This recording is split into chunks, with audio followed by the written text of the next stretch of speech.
sé que esto es muy decepcionante, pero preparé algo que no va a remediar la ausencia de Alejandro Aguada, porque desertó, para decirlo en términos gauchescos. Yo tengo acá Ay, me encanta. a Alejandro Aguada en su versión Poncho Negro, que es el personaje que interpreta en la película, Bien. que de alguna manera nos va a acompañar. Alejandro me avisó hace un ratito que tuvo un inconveniente, Bueno, bueno. así que se Está tuvo bien, está todo bien. que ausentar. Pero nos Bueno, bueno. acompaña en este dibujo de Violeta Gaubri, que fue la vestuarista de la película. Un Este, figurín estamos viendo, un un boceto figurín, de... verdadero Bueno, figurino de Poncho Negro.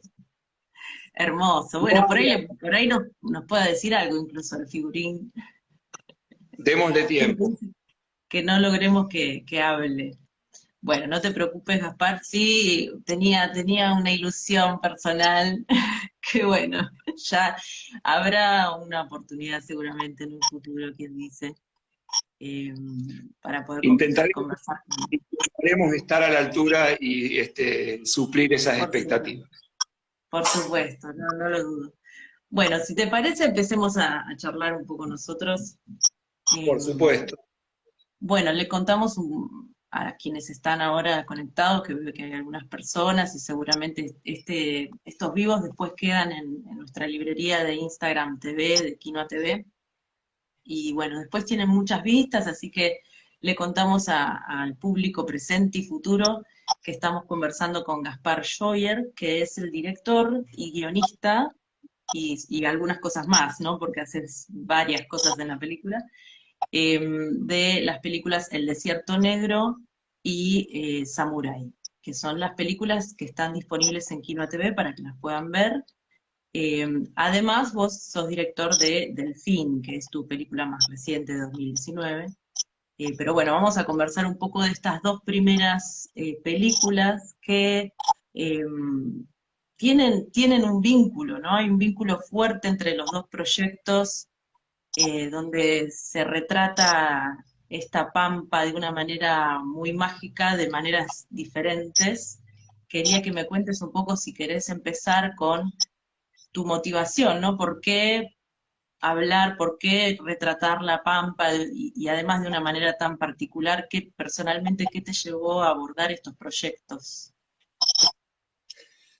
Bueno, mirá, primero que nada, ya me meto con la respuesta de lo que decís, pero déjame hacer una mención justamente a Quinoa TV. Me parece, para mí es realmente una gran alegría que las dos películas estén ahí.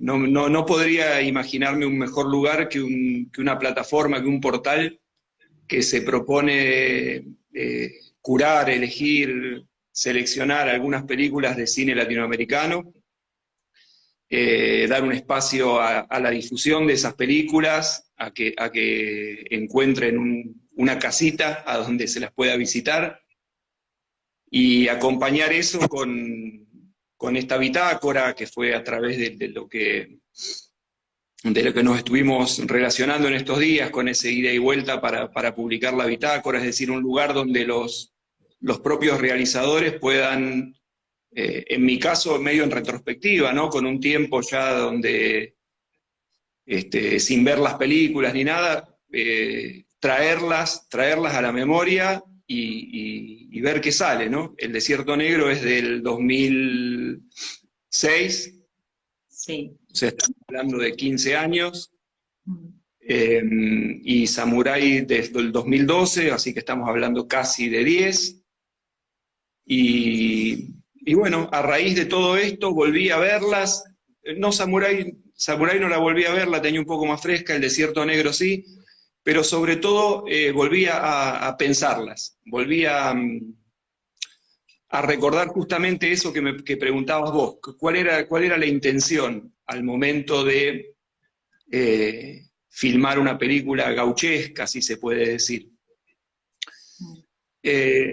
Lo primero que que me vino a la mente en ese recordar fue año 2006, podemos decir unos 10 años de lo que se llamaba, a unos 10 años de lo que se llamaba la irrupción del nuevo cine argentino, o de un nuevo cine argentino, que había arrancado a fines del siglo XX, podríamos decir, o ahí en el cruce entre el siglo XX y el siglo XXI.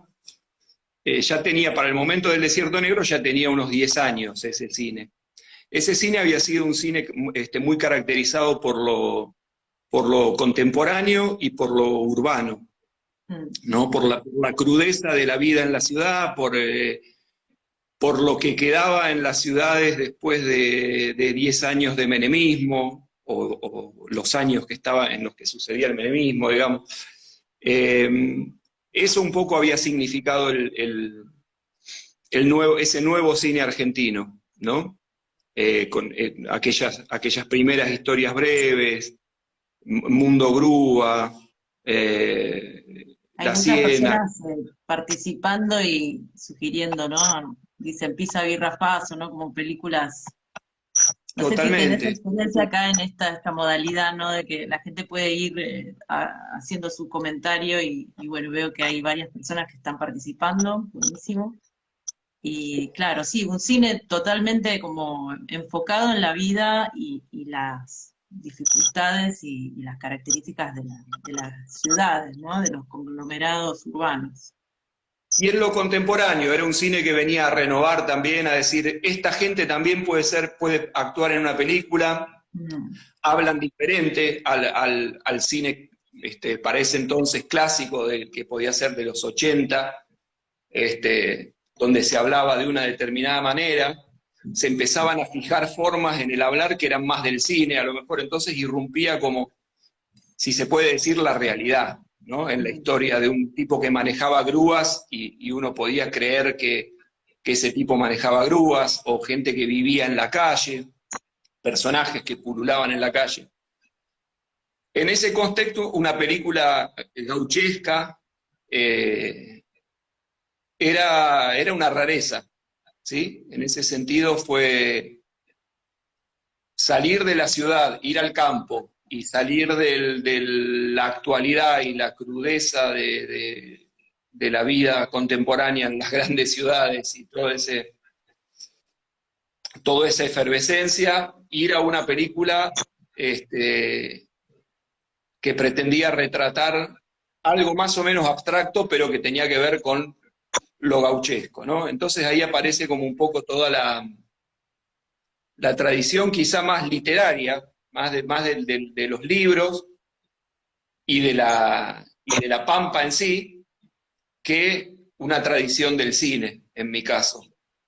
Como que por un lado era algunos libros que me acompañaban, la lectura de algunos libros que me acompañaban en ese momento, y por otro lado también, y esto podía tener algo que ver con ese nuevo cine argentino, que era con retratar gente que yo conocía, gente que era contemporánea mía, amigos míos en algunos casos, conocidos, amigos de un amigo, pero que eran del campo y que podían vivir y actuar de una manera que podía ser de ese siglo XXI en el que estábamos, o también podía ser de un pasado no tan lejano como es el siglo XIX, los finales del siglo XIX, todo ese momento que es como un nudo de la historia, ¿no? En Argentina. En el Desierto Negro podemos imaginar la época del Martín Fierro, digamos, que es como la época clásica del gauchesco.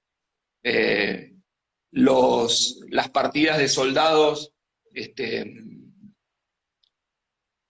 capturando a los desertores para llevarlos a los fortines de frontera, toda esa.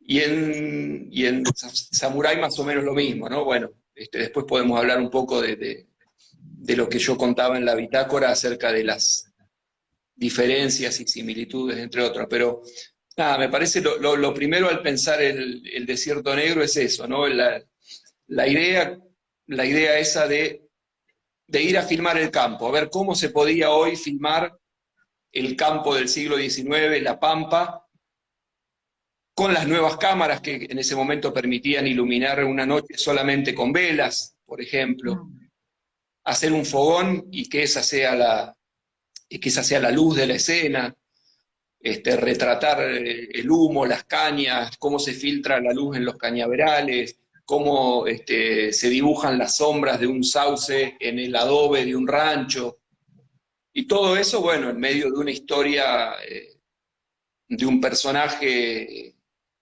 fugitivo, podemos decir.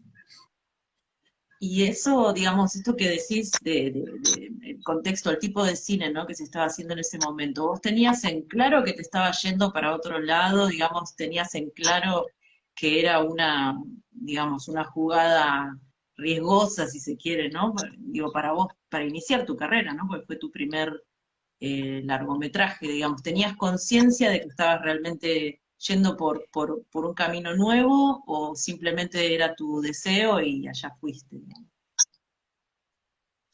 No, esas son cosas que uno las piensa después. En ese momento Mm. era lo que yo sentía que podía contar, la historia la idea que tuve, digamos, la película que se me ocurrió. Fue algo como bastante, bueno, como todo proyecto así, primer proyecto hecho de forma autónoma, independiente, son procesos muy largos, ¿no?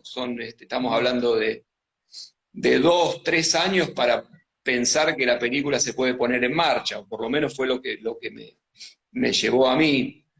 Entonces, en ese momento es la calentura de hacer esa película, que es la que se te ocurre, la que imaginaste, la que escribiste, acerca de la que conversaste con otra gente, vas involucrando gente a la que le puede interesar ese mundo. Y en Después, cuanto a la, perdón, seguí, sí, seguí. no, cierro con esto porque tiene que ver con tu pregunta.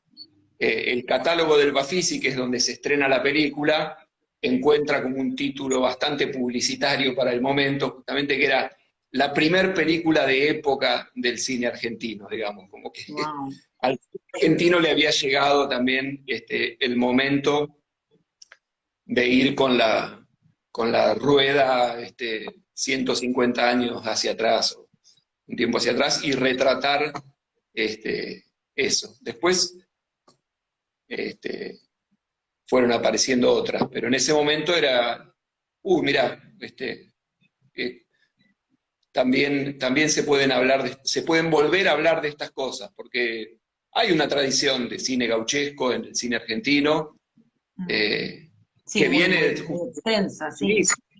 nobleza gaucha de las primeras películas, digamos, Pero es cierto de que todas después de las pocas. de cierta época como que se dejó de hacer ese cine porque siempre haciéndose a la manera, digamos, de la gran industria cinematográfica es muy difícil hacer una película así, ¿no? Pero creo que fue con El Desierto Negro lo interesante y la combinación única quizás que tuvo esa película en ese momento es hacer una película de gauchesca, histórica y todo lo que eso significa, pero con un hacer contemporáneo, ¿no? Esto que vos contabas de las cámaras y también la cuestión formal que tiene la película, que es muy, muy, muy personal, ¿no? Muy artística, muy desde una mirada de, si querés, del cine de autor más contemporáneo.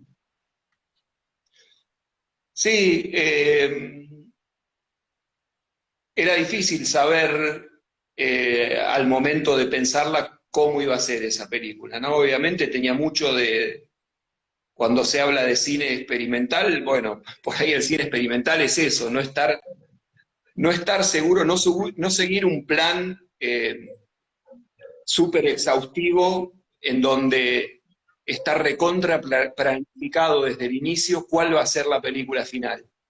Creo que los que nos sumamos en ese momento a la aventura de hacer esa película, porque en nuestros términos, tuvo bastante de aventura, o sea, Roque Cataña, que era el escenógrafo de la película, eh, estuvo durante un mes restaurando un rancho, él con otra gente, con el Chiri, con Fernando Erce, digo, los nombro porque recuerdo eso y no puedo ignorar lo que significa que una persona se vaya en bicicleta 8 kilómetros durante todos los días, durante un mes, para que un rancho abandonado, un rancho antiguo, un rancho original, uno de los últimos ranchos que quedaban, de hecho ya no existe más, ahora es campo de soja, ese rancho.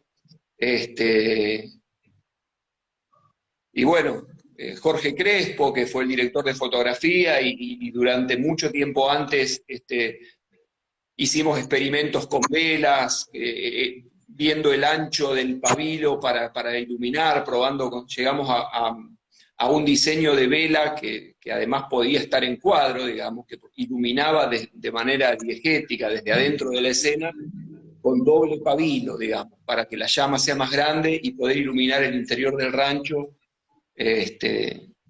con ese tipo de iluminación. Digo, es una aventura en esos términos, ¿no? Pablo de la Mea, el que era el productor en ese momento, convocando gente para ir a pasar 3 semanas, creo que fueron, algo así como 3 semanas, en condiciones muy elementales, digamos. 2 comidas diarias y un colchón, digamos, ¿no? Mucho más que eso. Y vos, Bueno, o sea, yo no conozco mucho tu historia personal, no sé si vos creciste o viviste, o tenías ya un conocimiento de lo que es la vida rural, o lo fuiste descubriendo en las películas, porque recién hablabas, espero que no se haya cortado, te veo, ahí está.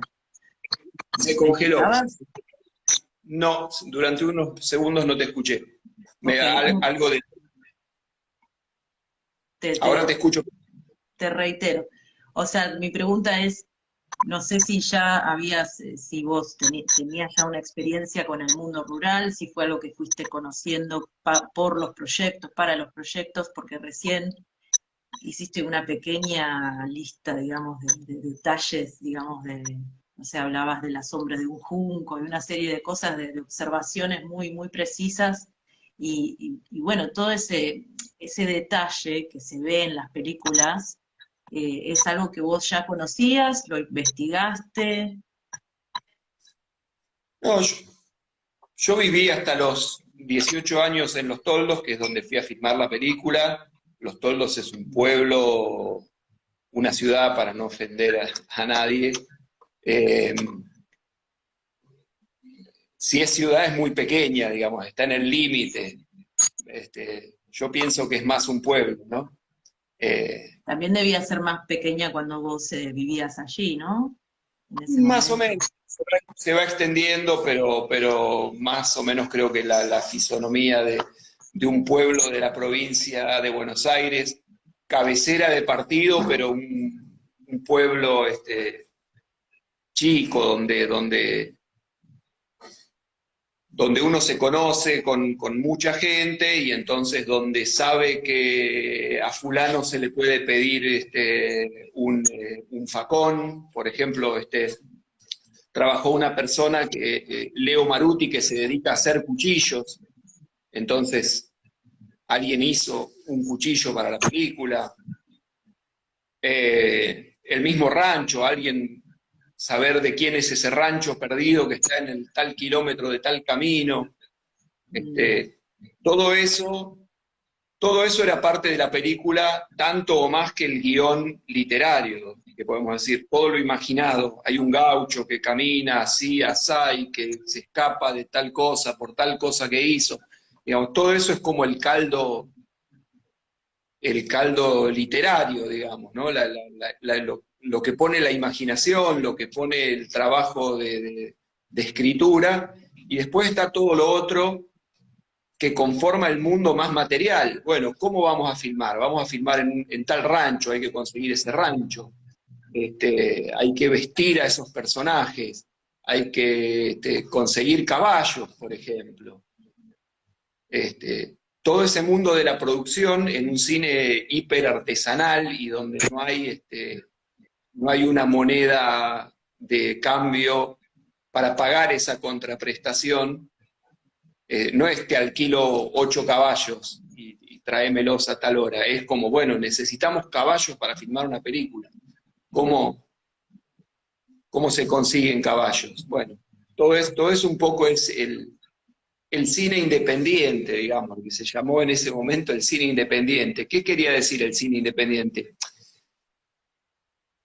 Desde el punto de vista de la técnica, de la tecnología, ya no hacía falta un presupuesto contante y sonante para ir a alquilarle a una casa de una de las 8 cámaras de 35 milímetros que podían existir en Buenos Aires. Era una cámara digital que se le ponía un cassette, o sea, una cámara más parecida a las que filmaban cumpleaños de 15 que a las cámaras con las cuales se filmaba el cine, digamos. Y esa cámara la tenía un amigo y la llevaba y se filmaba con esa cámara.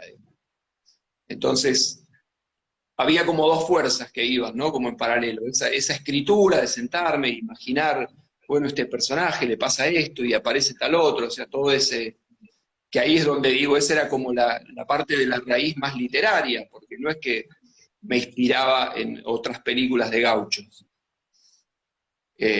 Estaba esa parte literaria que, por ejemplo, tenía que ver con un libro que escribió el fundador de Los Toldos, que se llama Memorias de un pobre diablo, un libro maravilloso, que escribió un tipo que en 1880 y pico, digamos, funda ese pueblo.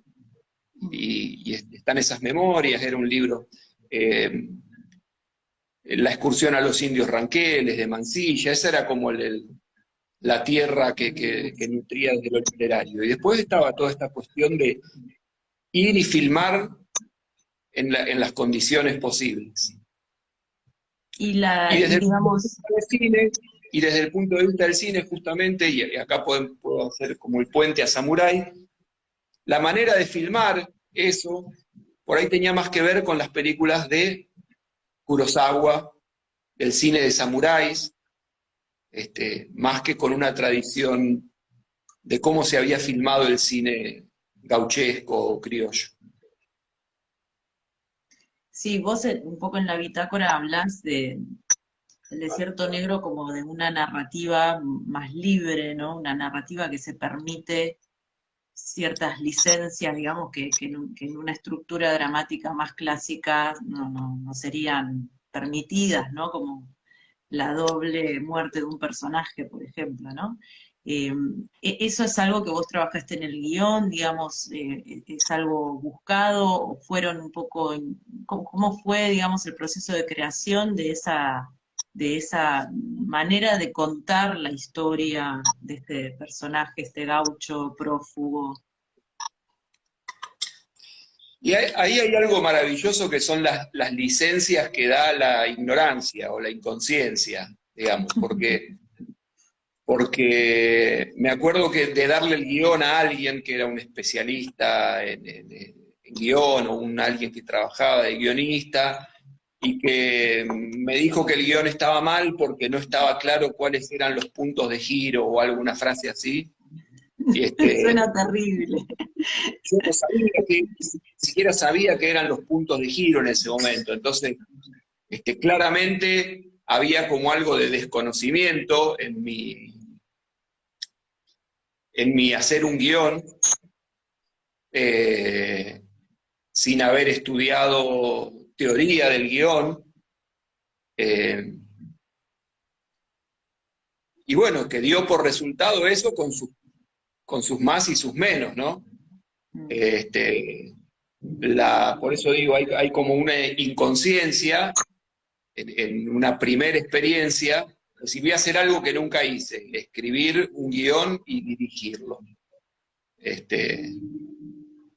Con un montón de trabajo, porque no es que por desconocer esas reglas uno va y filma cualquier cosa. No, como decía, son años de una idea, podría filmar una película así y empezar a escribirla y trabajarla y hacer la versión 1, la versión 2, hasta llegar a empezar a ver cómo se va a poder filmar esa película, y ir finalmente y filmarla, y y no cumplir con ciertas reglas que desde la ortodoxia dramatúrgica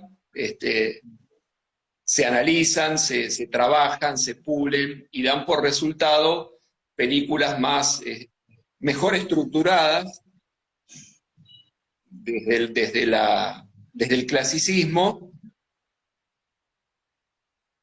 pero a veces también con el riesgo de empezar a repetir fórmulas. Entonces se ganó como mi ignorancia le dio, creo yo, a cierta distinción a la película, o cierta inconsciencia. Me gusta pensarlo como algo más de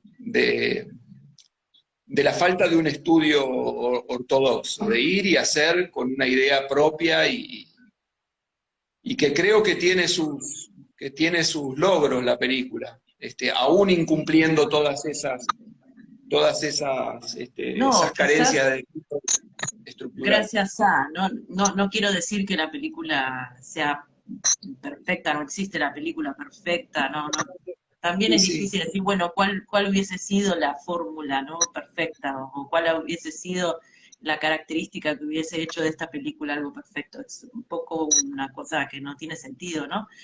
Plantearse. Pero sí hay algo para mí muy importante en El Desierto Negro, que quizás cuando uno lee un guión de un proyecto son cosas que son más difíciles de transmitir, que tiene que ver con la fotografía, con las imágenes, con ciertos ambientes, climas, sonidos, estados, o sea, todo lo que tiene que ver con la actuación, con esos lugares, con esa pampa retratada de esa manera tan contrastada, que cuentan un montón de cosas que por ahí en la lectura de un guión, bueno, es difícil, ¿no? Cómo transmitir eso en el momento del proyecto, o incluso saber que eso va a ser así, que ese elemento va a ser tan importante, ¿no? Porque realmente la película para mí se sostiene mucho desde un punto de vista, quizás, no sé, por decirlo de alguna manera, de su estética, o de cómo están utilizados los elementos más bien de la imagen y de los sonidos. Había una voluntad, creo yo, de narrar muchas de esas cosas. Estaban en el guión. Me recuerdo una anécdota, algo que sucedió por aquellos días.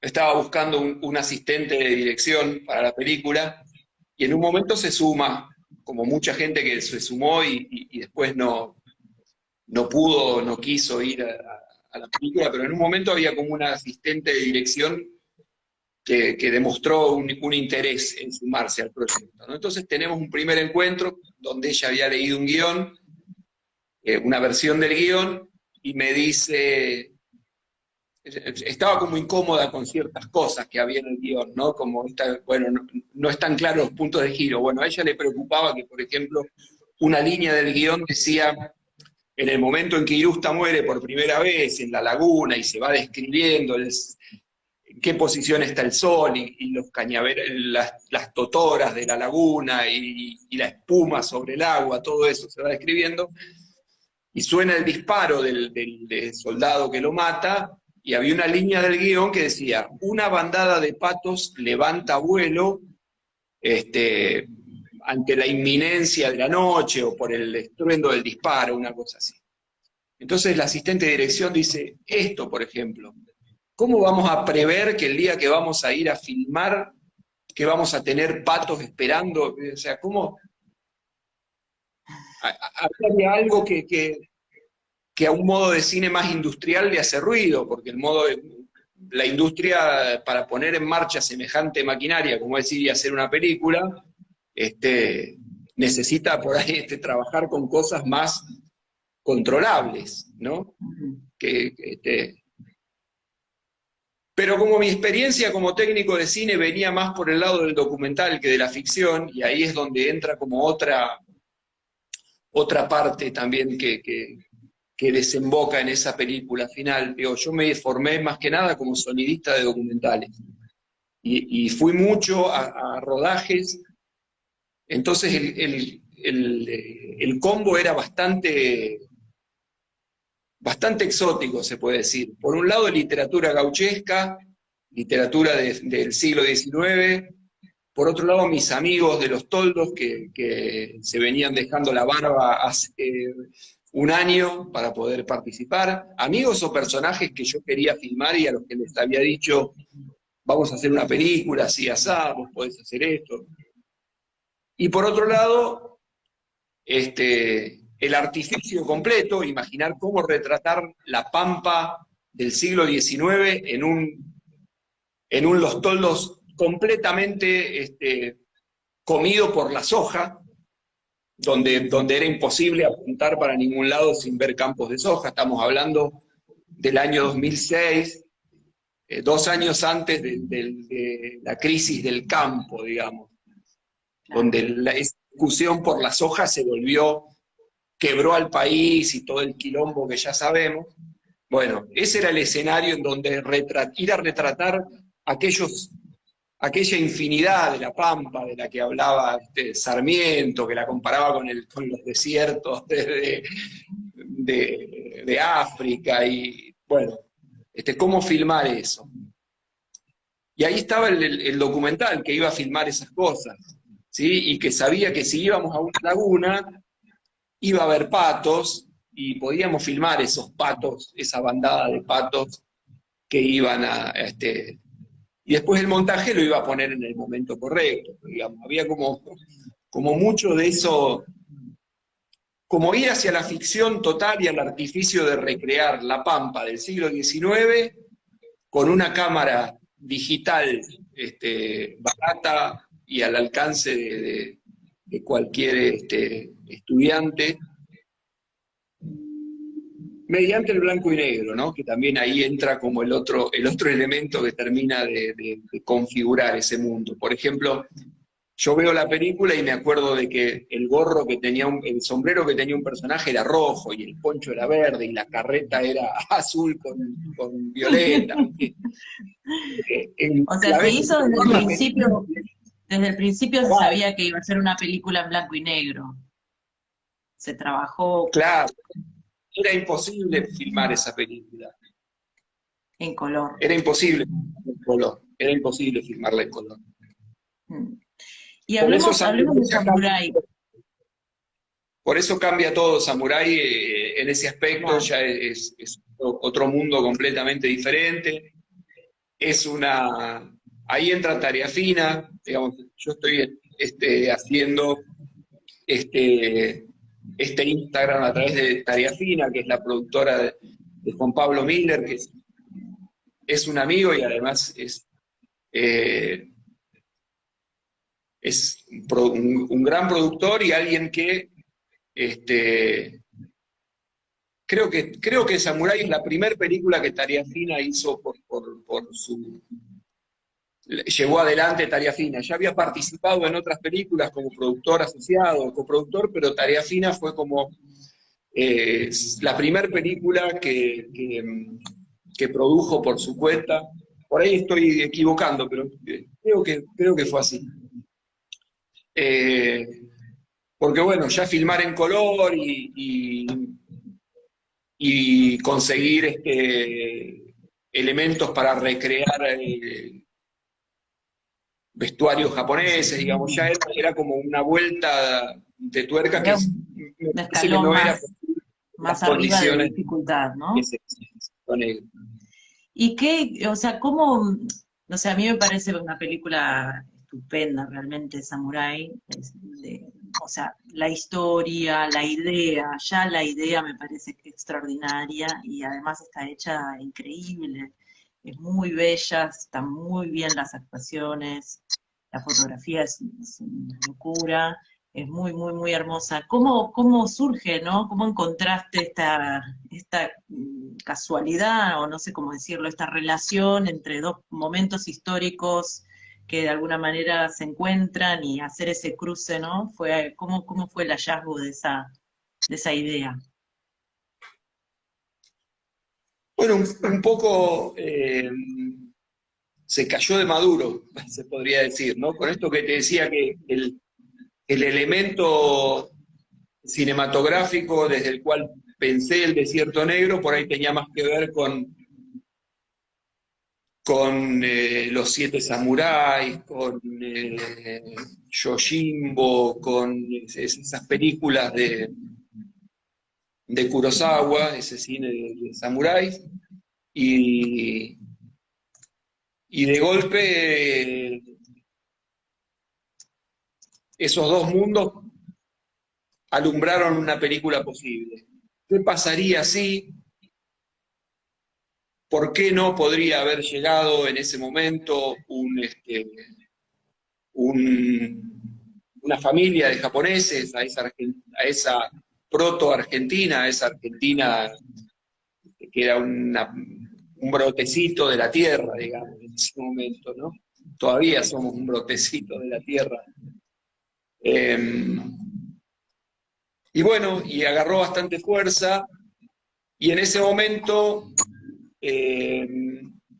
tuve la sensación, me acuerdo, de que la historia que se me estaba ocurriendo ahora quizá necesitaba un poco más de este conocimiento que en El Desierto Negro no tenía.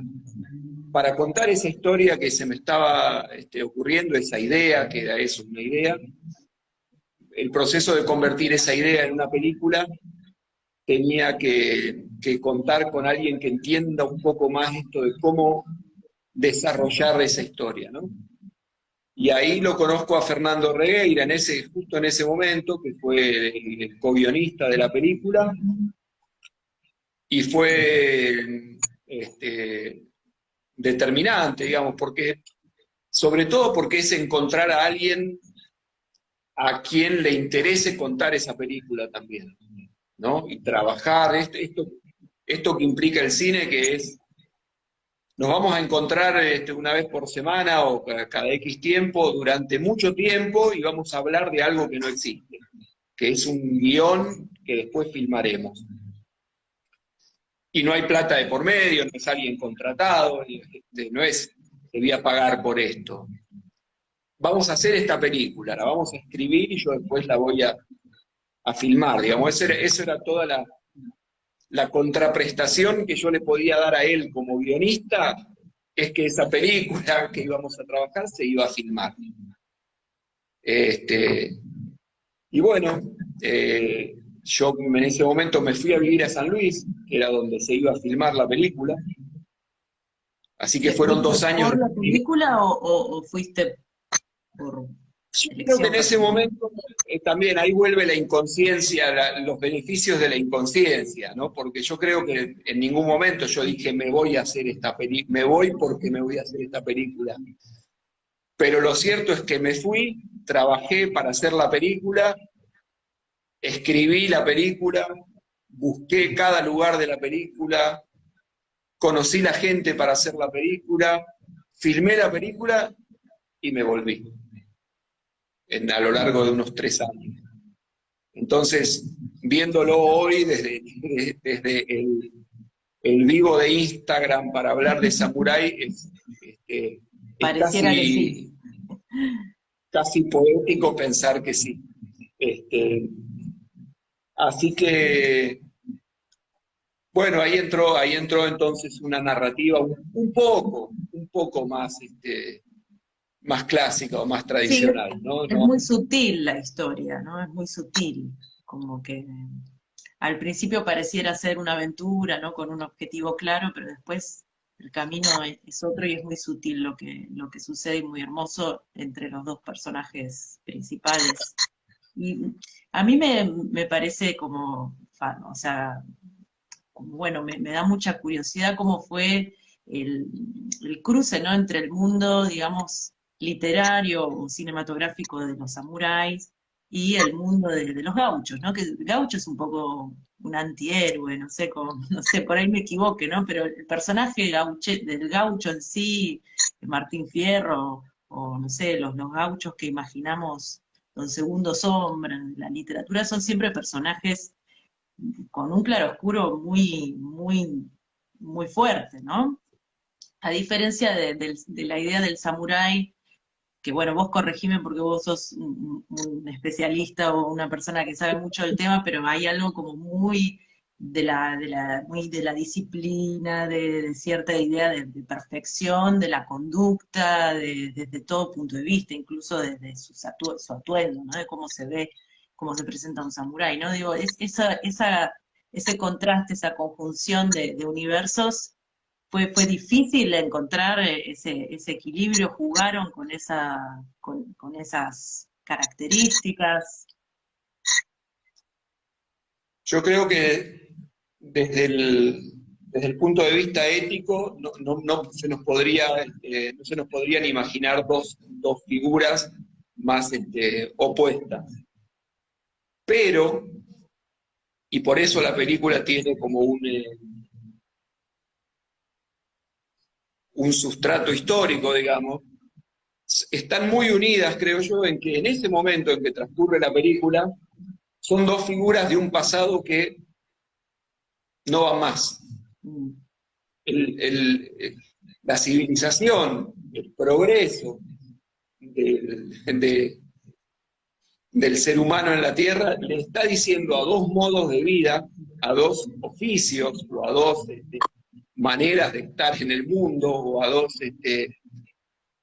tipos de personajes, que ya no hay más lugar para eso.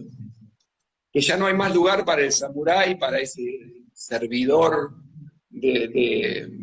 cultor de un rigor ético y no sé qué, y la katana, o sea, se enfrentan esos tipos, un ejército de samuráis se enfrenta con 8 fusileros y se acabó, no hay más samuráis.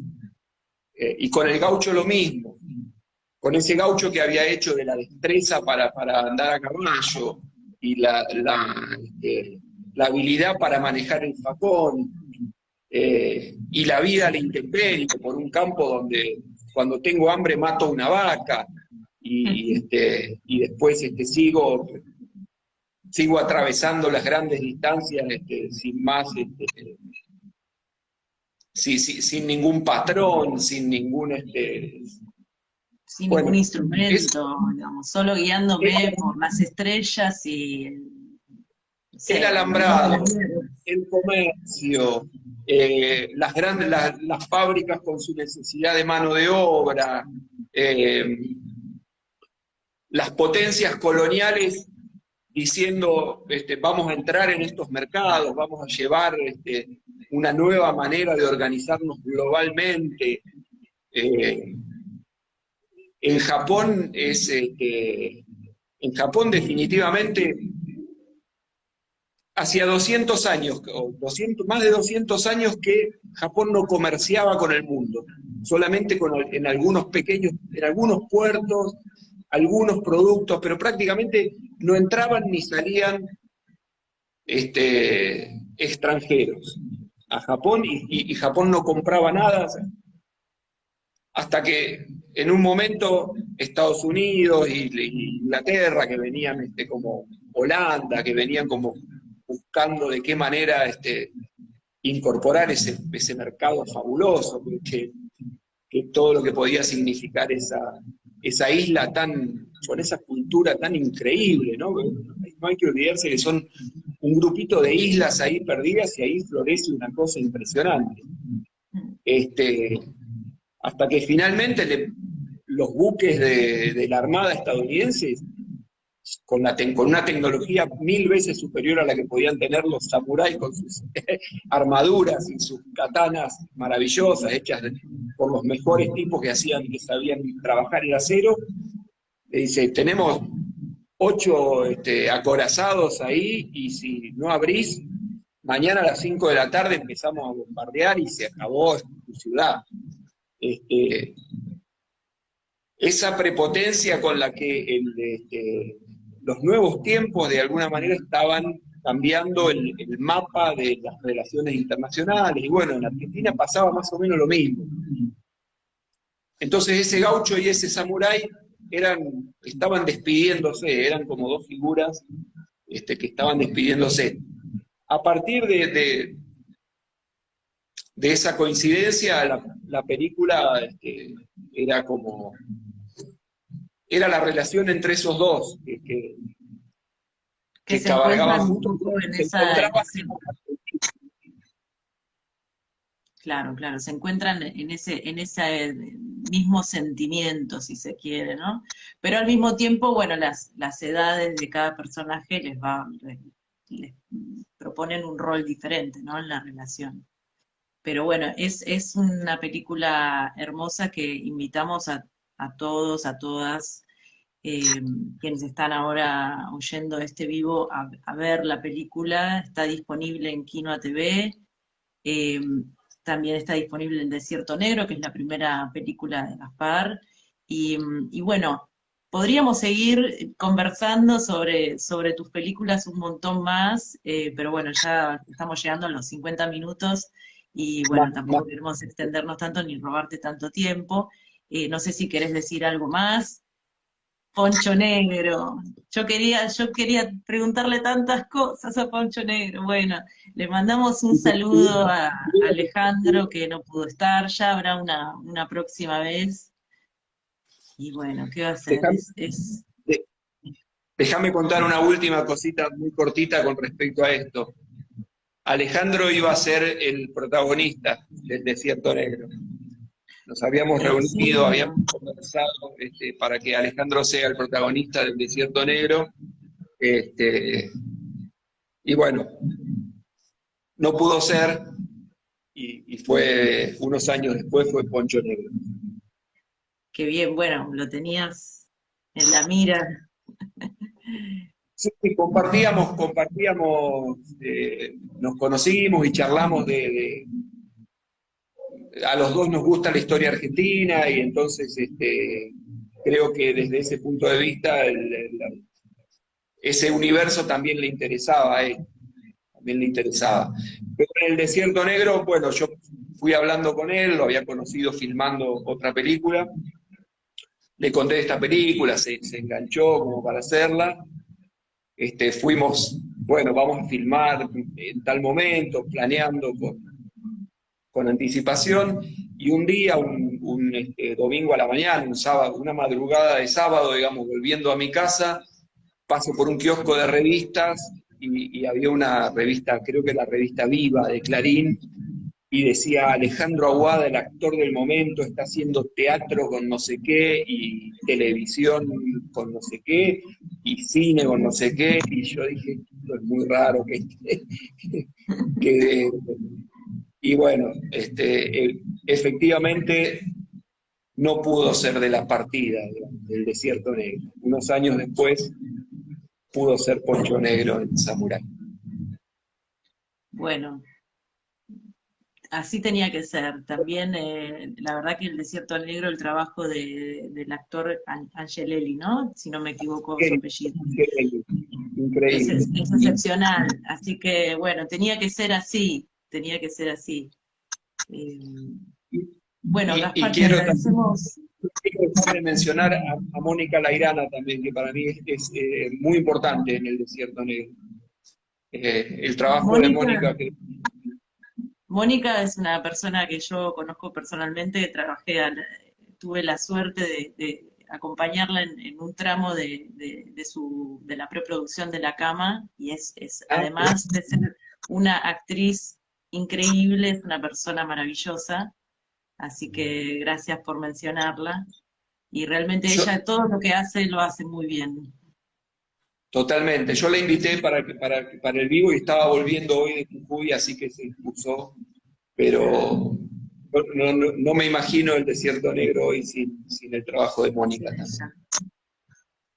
Bueno, Bueno, Gaspar, te gracias, agradecemos muchísimo. gracias por la plataforma, gracias por la selección de las películas, gracias por invitar al Desierto Negro y a Samurai a estar ahí.